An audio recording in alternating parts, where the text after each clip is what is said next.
Pemirsa, masyarakat Sumatera Selatan tidak perlu khawatir dalam pelaksanaan sensus ekonomi yang dilakukan oleh BPS. Pasalnya, data yang diberikan masyarakat dipastikan aman dan tidak berkaitan dengan pajak.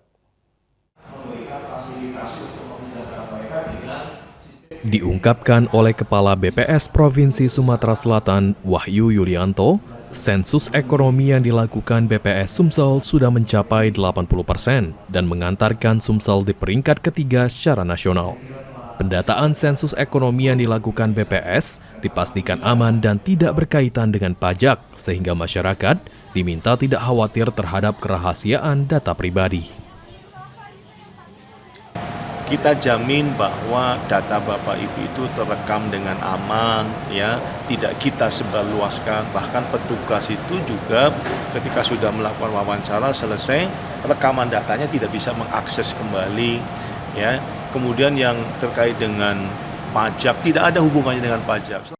Sekda Sumsel berharap sensus ekonomi dapat menjadi gambaran pemerintah daerah dalam menyusun rancangan kebijakan pembangunan di Sumatera Selatan. Ya tentu sangat banyak manfaatnya dari sisi struktur ekonomi bisa kita ketahui, kemudian juga menjadi dasar dalam penyusunan perencanaan pembangunan. Eki Saputra, PAL TV.